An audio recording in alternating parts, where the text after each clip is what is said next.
નાની આંખો, મોટા સપના અને આ સપનાઓને અથાગ પરિશ્રમથી તેમણે સાકાર કરીને બતાવ્યા।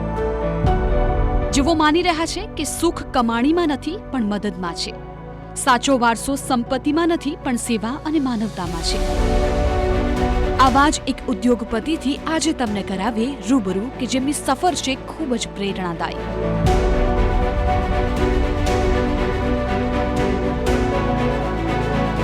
નમસ્કાર, TV9ના ગુજરાત ગ્રોથ આઇકન્સ સાથે હું છું જિજ્ઞાસા। આજે અમારી સાથે Dipen safety and security services private લિમિટેડના ડિરેક્ટર દીપેન ગાંધી અમારી સાથે છે। Dipenbhai, welcome to TV9। નમસ્કાર મેડમ। દીપેનભાઈ શું કરી રહ્યા છે, સ્વાભાવિકપણે જે લોકોને ખ્યાલ નથી એ લોકોને સવાલ થાય, તો થોડો ઇન્ટ્રો એમનો અને એમની કંપનીનો આપી દઉં। Dipen safety and security services private limited સુરક્ષાના ક્ષેત્રમાં એક વિશ્વાસનું નામ છે। 18 વર્ષના વારસાને સાથે રાખીને અને 14થી વધારે રાજ્યોમાં હાજરી સાથે 150થી વધારે સમર્પિત સ્ટાફ સાથે આ સંસ્થા છે ભારતના સુરક્ષા ક્ષેત્રમાં એક આગવી ઓળખ અત્યારે બનાવી ચૂક્યું છે। તેમના ડિરેક્ટર શ્રી દીપેન ગાંધી અને શ્રીમતી શ્રુતિ ગાંધીના નેતૃત્વ હેઠળ કંપની આજે માત્ર સુરક્ષા ઉપકરણો પૂરા નથી પાડતી, પરંતુ એક સંપૂર્ણ સ્માર્ટ સેફ્ટી સોલ્યુશન ઇકોસિસ્ટમ પણ પ્રદાન કરી રહી છે। ત્યારે વધુ વિગતથી વાત આપણે દીપેનભાઈ સાથે જ કરીશું। તમને કેવી રીતે વિચાર આવ્યો કે આવું કોઈ કામ કરી શકાય, કેવી રીતે શરૂઆત થઈ, અને તમારો થોડો પરિચય આપો અને તમારી કંપની વિશે થોડી જાણકારી આપો। નમસ્કાર madam. First of all thank you so much, તમે અમને ઇન્વાઇટ કર્યા છે। મારી કંપનીનો પરિચય આપું તો હું Dipen Gandhi, Dipen safety and security services private લિમિટેડના ડાયરેક્ટર દીપેન ગાંધી હું પોતે અને મારા વાઇફ શ્રુતિ ગાંધી। જીવનમાં આજે 2003માં મારી જર્નીની શરૂઆત થઈ હતી। જર્નીની વાત કરું મેડમ તો 2003માં કંપનીનો જન્મ થયો, જે કંપનીનું નામ હતું દીપેન એન્ટરપ્રાઇઝ। અત્યારનું જે જનરેશનની વાત કરું તો લોકો જ્યારે કંપનીનું નામ કરતા હોય તો કંઈક ઇનોવેશન નામ આપતા હતા, અને એ વખતનું કલ્ચર એવું ચાલતું હતું કે ભાઈ આપણે આપણા નામને આગળ લઈ જાઓ, કેમ કે કોઈ પહેલાં તો સમજાવવાવાળું નહોતું, કોઈ શીખવાડવાવાળું નહોતું કે બિઝનેસ એટલે શું, એકાઉન્ટિંગ શું, ફાઇનાન્સ શું। જસ્ટ એક ભાઈ પરિવારની જરૂરિયાત હતી, કોઈ ગોલ નહોતો, બસ ખાલી પૈસા કમાવાની વાત હતી। જે લોકો કોલેજમાં જતા હતા, બરાબર કે ભાઈબંધ દોસ્તાર બનાવતા હતા, એવાના ટાઈમમાં હું બિઝનેસનું મેં વિચારી લીધું હતું અને 2003થી આ કંપની ચાલુ કરી। અને એ વખતે સિક્યુરિટી અલાર્મ સિસ્ટમ બહુ જ નાના પાયે મેં ચાલુ કર્યું હતું, અને શટર એલાર્મ, જેવી રીતે શટર ઊંચું કરો અને સાયરન વાગે એટલે એવી સિસ્ટમો હું સપ્લાય કરતો હતો। ત્યારબાદ મને એવું લાગ્યું 2-3 વર્ષની અંદર કે મારે કંઈક નવું ઇનોવેશન આપવું પડશે, એટલે ધીમે ધીમે સમય જતાં 2005માં એ જ ઇન્ટ્રુઝન એલાર્મનું મેં મેન્યુફેક્ચરિંગ ચાલુ કર્યું। પછી પાછું 2 વર્ષ થયું તો પછી પાછું માર્કેટનું ચામ બદલાતો ગયો। પછી એવું લાગ્યું કે આ એન્ટરપ્રાઇઝથી કામ નહીં થાય, કંઈક નવી કંપની બનાવવી પડશે, એટલે 2008ની અંદર મારી કંપનીનું મેં નવું નામ આપ્યું, Dipen safety equipment private limited. Equipment એટલે શું? ઇક્વિપમેન્ટ એટલે સીસીટીવી આવે, સિક્યુરિટી અલાર્મ સિસ્ટમ્સ આવે, ફાયર અલાર્મ સિસ્ટમ આવે, અને આ બધી વસ્તુઓ એવી છે કે જે સ્પેશિયલી જ્વેલરી શોરૂમો અને ઘરોમાં લાગતા હોય છે। અને મેં 2008માં બેન્કિંગ સેક્ટર, એ વિશાળ સેક્ટર છે, એની અંદર મેં વિચાર્યું કે આની અંદર ઝંપલાવાથી મારું નામ તો થશે, મને એક ધારો બિઝનેસ મળશે। અને એ વખતે પહેલાં 2003ની વાત કરું તો હું સિંગલ હેન્ડ હતો। 2005માં 5 જણાનો સ્ટાફ થયો, અને 2008ની અંદર હું 14 જણાના સ્ટાફ સાથે મેં મારી પ્રાઇવેટ લિમિટેડ કંપની ચાલુ કરી। અને 2008થી જે મેં રિધમ પકડી ત્યારથી લઈને અત્યાર સુધી 2025 થયો, અને રિસન્ટલી અમે લોકો 2008થી લઈને અત્યારે 2025 સુધીની અંદર અમે નવું પાછું બીજું નામ એડ ઓન કર્યું, Dipen safety and security services, જે અત્યારે તમે મારી જોડે વાત કરી એ રીતનું। એટલે દર વર્ષે હું કંઈક ને કંઈક જનતાને અને ઇન્ડસ્ટ્રીઝને કંઈક ને કંઈક નવું ઇનોવેશન આપતો ગયો। ઇનોવેશનમાં એમ વાત કરું, security alarm, fire extinguishers, building management solution, cash logistic service, man power services અને એનાલિટિક સોલ્યુશન। મારી કંપનીમાં મારા જર્નીની અંદર 15 વર્ષ 17 વર્ષ જૂના એમ્પ્લોયી છે, જે મારું નાક છે, મારી ઇજ્જત છે, જે જ્યારથી મારી જર્નીમાં જોડાયા ત્યારથી અત્યાર સુધી એ મારું ગ્રોથને લઈને અને એમના ગ્રોથને લઈને ખૂબ જ ચિંતિત છે, અને એ જ મને ઇન્સ્પિરેશન આપે છે કે સાહેબ તમે આગળ વધો અમે તમારી જોડે છીએ. બિલકુલ. એક જ વસ્તુ છે કે ગોડ ગિફ્ટેડ અને ટીમના અને માતા પિતાના આશીર્વાદ. શા માટે લોકો તમારી કંપનીની પસંદગી કરે? તમારી જે કંપની છે એ લોકોને શું વિશેષ પ્રોવાઈડ કરી રહી છે? વિશેષ પ્રોવાઈડ કરી રહે છે લાગણી, કે હું એક સિસ્ટમ ઇન્ટિગ્રેટેડ છું, સોલ્યુશન પ્રોવાઈડર છું. પણ દીપેન ગાંધી જ કેમ?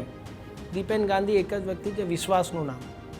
દીપેન ગાંધી ચીટ નથી કરતા, બરાબર છે. અને જે કીધું, જે સોલ્યુશનની વાત કરી છે, એ સોલ્યુશન જે પેપરમાં લખેલું છે એ જ પ્રમાણે અમે તમને સોલ્યુશન પ્રોવાઈડ કરીએ છીએ. 24/7 24 કલાક 365 દિવસ બોલવાથી સર્વિસ નથી મળતી, સર્વિસ આપવાથી મળે છે. અને પ્લસ ગ્રીડી નથી, અમારે પૈસા નથી જોઈતા. પૈસા તો તમે અમને આપશો જ, પણ સર્વિસ આજે તમને જોઈએ એમ કરતાં હું વધારે તમને પીરસી આપું તો એ ખૂબ જ આનંદની વસ્તુ થશે. અને એટલે જ અમે લોકો અત્યારે ગણતરીના 2.5 વર્ષની અંદર, તમે વિચાર નહીં કરો, 2.5 વર્ષની અંદર 14 સ્ટેટ, એક યુનિયન ટેરેટરીની અંદર અમે લોકો કંપની આગળ લઈ ગયા છે. દીપેનભાઈ, સર્વિસની સાથે સાથે લોકોને કંઈક નવું પણ જોઈતું હોય છે, કેમ કે માર્કેટમાં કોમ્પિટિશન વધી છે. તો તમારી કંપની છે એ કઈ એવી ટેકનોલોજીના આધારે અત્યારે આગળ વધી રહી છે? ટેકનોલોજીની વાત કરીએ તો અત્યારે માર્કેટમાં એનાલિટિક્સ બહુ જ મોટું નામ ચાલ્યું છે.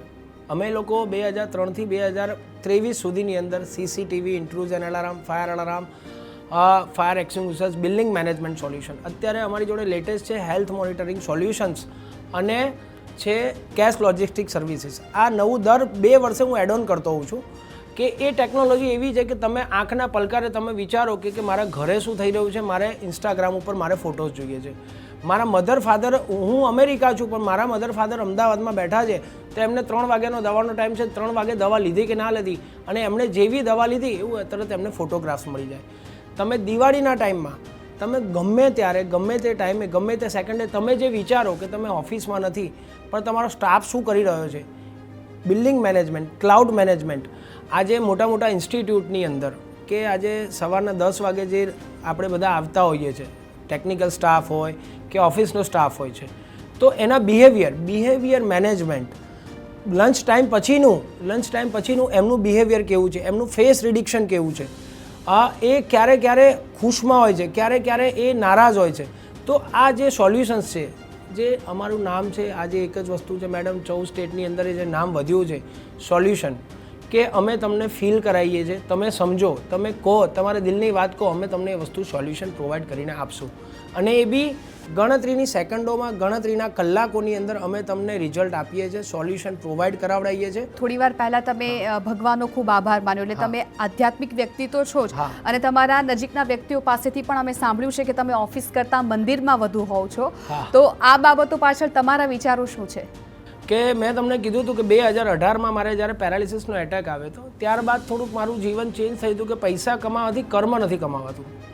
અને મારા માતા પિતાના આશીર્વાદ અને ગુરુજીના આશીર્વાદથી મારા ફાધરનું સપનું હતું કે અમારા ગામડે એક મંદિર હોવું જોઈએ. એટલે 4.5 થી 5 વર્ષ પહેલાં અમે એક મંદિરની સ્થાપના કરી. મારા માતાજીનો મઢ છે, ત્યાં મંદિરની અંદર અમે દર મહિને નવચંડી યજ્ઞ કરાવડાવીએ છીએ. ત્યાં ગામડાના બાળકોને અમે લોકો 120 થી 130 બાળકોને અમે લોકો જમાડીએ છીએ, કન્યા ભોજન કરાવડાવીએ છીએ. એટલે એ માતાજીના સ્વરૂપને આજે નમન કરીને દર મહિને હું પૂજા અર્ચના કરું છું. અને એનાથી જે ખુશી મળે છે, જે બિઝનેસથી મળતી નથી. બહુ ટાઈમ પહેલાં, 3-1 વર્ષ પહેલાં કાલુપુર સ્ટેશન જતો હતો, તો એ વખતે આમ વિચાર કરું કે હું આજે મારો બર્થડે હોય, જન્મદિવસ હોય, મારા દીકરાનો જન્મદિવસ હોય, મારા મધરનો જન્મદિવસ હોય, તો હોટલની પાછળ આપણે એક હોટલમાં જઈએ તો 4,000 થી 5,000 રૂપિયાનું બિલ થાય. અને આજે એ વખતે મને વિચાર આવ્યો કે હું આ શું કરી રહ્યો છું. એ વખતે જસ્ટ મારા ગુરુજીની પ્રેરણાથી અને જસ્ટ ગોડ ગિફ્ટેડ મેં ખીચડી ઘર ચાલુ કર્યું, જે અત્યારે 3.5 વર્ષ થઈ ગયેલા છે. મહિનામાં 4 રવિવાર આવે છે, દર રવિવારે 250 થી 300 બાળકોને અમે લોકો ખીચડી ખવડાવીએ છીએ. અને એ જે આનંદ છે એ પૈસા કમાવાથી કંઈક અનેરો છે. અને એક જ વસ્તુ છે કે હું ભગવાનને એટલો રાજી કરું, હું નાની દીકરીઓને, નાના દીકરાઓને એટલો રાજી કરું કે મારો ઉપરવાળો પરમાત્મા બી કે ભાઈ તું જન્મ તે જે આજે મનુષ્ય જન્મ છે 84 લાખ યોનિમાંથી એક મનુષ્ય જન્મ મળ્યો છે, તો હું જેટલા વર્ષ જીવું એટલા વર્ષ કુદરતને અને ભગવાનને સમર્પિત થઈને રહું. એ આદેશ સાથે અને એ વિશ્વાસ સાથે હું આગળ વધી રહ્યો છું. બિલકુલ. એટલે સર્વિસની સાથે સાથે તમે લોકોને સેવા પણ પૂરી પાડી રહ્યા છો. ફ્યુચર પ્લાનિંગ શું છે? આગળ તમે કયા એવા ગોલ નક્કી કર્યા છે કે જે હજુ પણ તમારી કંપનીએ સર કરવાના છે? મારો વિચાર એવો છે કે હું સ્કિલ સેન્ટર ડેવલપ કરું, મારી પોતાની ઇન્સ્ટિટ્યૂટ નવી બનાવું, રોજગારી એવી ઊભી કરું કે CCTV, security alarm systems, fire alarm system, analytic solutions જે ભણે છે હવે એને ખબર નથી કે આની ટેકનિકલ ઇન્સ્ટિટ્યૂટ ક્યાં છે, એ મારે સ્થાપવી છે. આ મારું વિઝન છે. અને 14થી વધારે રાજ્યોની અંદર સુરક્ષાના ક્ષેત્રમાં અને ગુજરાતને અને ભારત સરકારને મારું નામ અને મારી કંપની કેવી રીતે આગળ લઈ જઈ શકે, જેઓ આજે તમે સમજો કે દરેક મોટી કંપનીઓ સ્કિલ સેન્ટર્સ ડેવલપ કરે છે. બિઝનેસ તો કરી લઈશું મેડમ, પણ આજે ટીમ, આજે મોદી સરકાર, નરેન્દ્રભાઈ દામોદરદાસ મોદી, આજે જે એમણે 2001ની અંદર 7 ઓક્ટોબરના દિવસે જ્યારે મુખ્યમંત્રીના શપથ લીધા હતા ત્યારે ખબર નહોતી કે 2025માં ગુજરાત કેવું હશે. તો આજે હું આપના આ મીડિયાના માધ્યમથી અને ટીવીના માધ્યમથી બસ મારો વિચાર વ્યક્ત કરીશ અને મારું વિઝન એક જ કે ગણતરીના હવેના 10થી 20 વર્ષની અંદર કંપની એક સફળતાના શિખરો સર કરે. અને આજે મારી જોડે 150થી વધારે સ્ટાફ છે, તો 1000થી 1500 વ્યક્તિઓને રોજગારીની તક મળે અને આ વિઝન સાથે મારે આગળ વધવું છે. દીપેનભાઈ, આપનો ખૂબ ખૂબ આભાર. તમારી Thank you so સફર much. છે અમારા દર્શકો સુધી પહોંચાડી એના માટે. Thank you so much. એટલે સાચા અર્થમાં defence safety and security services private limited છે આજે સુરક્ષાના ક્ષેત્રે માત્ર જરૂરિયાતો પૂરી નથી પાડતી, પરંતુ રાષ્ટ્રીય સ્તરે સુરક્ષા અને સંસ્કૃતિને પણ એક નવી દિશા આપી રહી છે. આવી જ પ્રેરણાદાયી સફર આગળ પણ આપના સુધી પહોંચાડીશું. હાલ બસ આટલું જ. નમસ્કાર.